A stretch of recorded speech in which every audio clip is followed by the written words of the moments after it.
Welcome বন্ধুরা, রাত্রি চ্যানেলে তোমাদের আরও একবার স্বাগতম। আজ তোমাদের সাথে শেয়ার করব একটা সাবেকি রান্না, ধোকার ডালনা রেসিপি। দেখো কিভাবে বানায়। এই ধোকা বানানোর নানা টিপস আজ আমি সঙ্গে করে নিয়ে এসেছি তোমাদের জন্য। যেভাবে বানালে ধোকা একটু ভেঙে যাবে না, খেতে হবে দুর্দান্ত, একদম মা ঠাকুমার হাতের মতো। দেখো কিভাবে বানাই। প্রথমে আমি ছোলার ডালটাকে 8 ঘন্টা ভিজিয়ে রেখেছিলাম। তারপর ঝুড়িতে করে জলটা ছেঁকে একদম শুকনো করে নিয়েছি। এবারে মিক্সির বাটিতে করে সামান্য পরিমাণ আদা, নুন আর কাঁচা লঙ্কা দিয়ে একটা পেস্ট বানিয়ে নিয়েছি। পেস্টটা কিন্তু খুব মিহি হবে না, একটু কচকচে টাইপ থাকবে, তবেই ধোকাটা ভালো লাগবে। আরে তোমরা ভাবছো আমি কেন পাঁপড় ভাজছি? হ্যাঁ, এটা একটা আরও টিপস। প্রথমে যদি কড়াইয়ে তেল গরম করে পাঁপড় আলু যে কোনো একটা ভেজে নাও, তখন কিন্তু দেখবে ধোকাটা ভাজার সময় একদম গায়ে লাগবে না। আজকে আমি হিং দিলাম প্রথমে। এই হিং দিয়ে ধোকার ডালটা ভাজলে ভীষণ ভালো একটা ফ্লেভার আসে, খেতে দুর্দান্ত হয়। দেখো ডালটা কিন্তু আমি ভাজতে শুরু করেছি।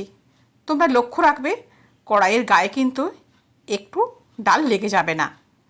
স্বাদ আনার জন্য অল্প পরিমাণ চিনি আর একটু ভাজা মশলা দিয়ে দিলাম।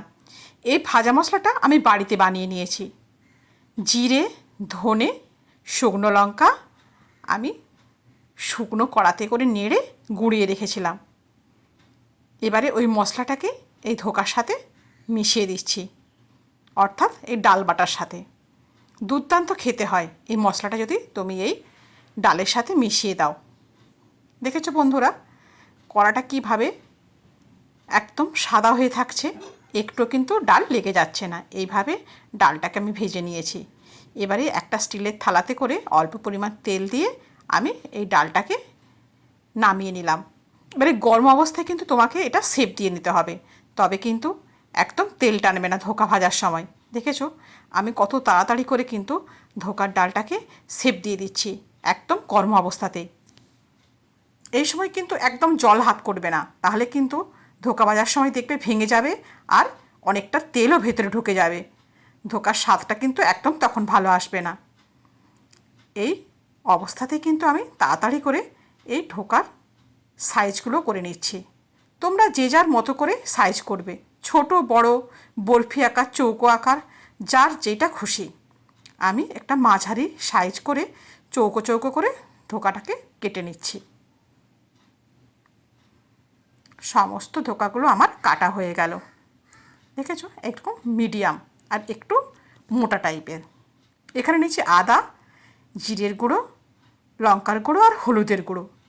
ফোড়নের জন্য তেজপাতা, শুকনো লঙ্কা, গোটা জিরে আর গোটা গরম মশলা সমস্ত কিছু জোগাড় করে নিয়েছি। বেশ কিছু আলু নুন দিয়ে সেদ্ধ করে রেখে দিয়েছি।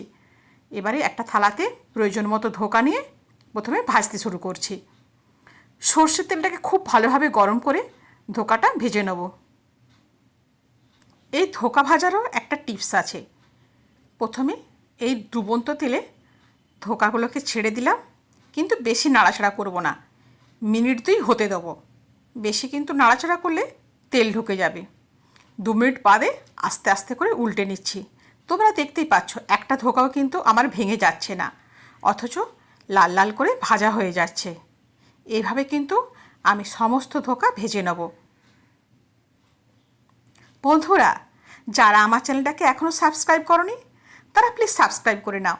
পাশে থাকা বেল আইকনটা একটু প্রেস করে রেখো, যখন নতুন নতুন ভিডিও আমি আপলোড করব তখন তোমাদের কাছে পৌঁছে যাবে।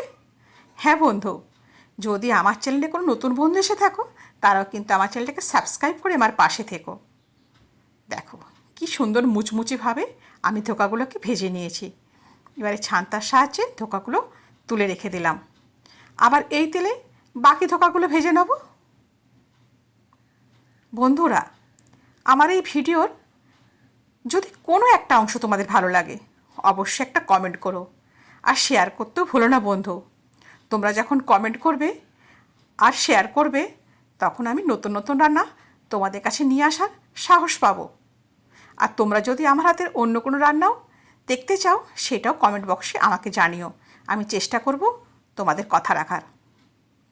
এইভাবে আমি সমস্ত ধোকাগুলো ভেজে নিলাম। এবারে ধোকার তরকারিটা বানাবো, ওই কারণে ওই তেলে সামান্য পরিমাণ চিনি দিলাম আর ফোড়নের জন্য তেজপাতা, শুকনো লঙ্কা আর গোটা গরম মশলা দিয়ে দিলাম। এবারে দিয়ে দেবো ওই সেদ্ধ করে রাখা আলুগুলোকে। আলুটাকে অল্প পরিমাণ হলুদ দিয়ে লাল লাল করে ভেজে নিচ্ছি। এই আলুটা কিন্তু আর ভেজে তুলে রেখে দেবো না, এর সাথে মশলা দিয়ে খুব ভালোভাবে কষিয়ে নেব। দিয়ে দিলাম পরিমাণ মতো নুন। আলুটা ভাজা হতে থাক, এবারে মশলাটা রেডি করে নিই। যে মশলাগুলো নিয়েছিলাম ওইটা জল দিয়ে গুলে নিলাম।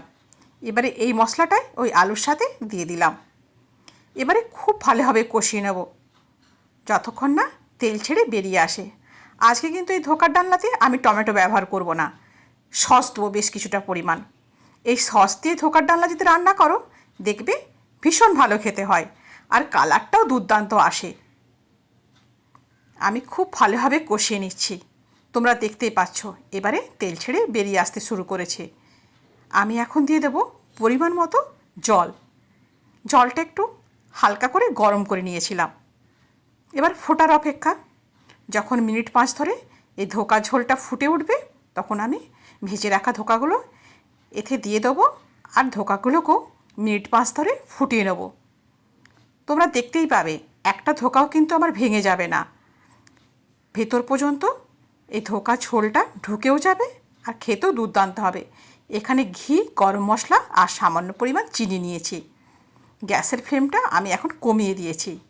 সমস্ত কিছু অ্যাড করে দিচ্ছি। প্রথমে ঘি, চিনি আর গরম মশলার গুঁড়ো দিয়ে দিলাম।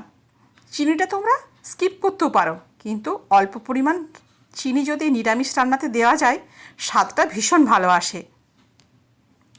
এবারে ফুটিয়ে নিয়ে গ্যাসের ফ্লেমটা বন্ধ করে দেবো আর একটা ঢাকা চাপা দিয়ে রেখে দেবো, যাতে গন্ধটা খুব সুন্দর তরকারির মধ্যে ছড়িয়ে পড়ে।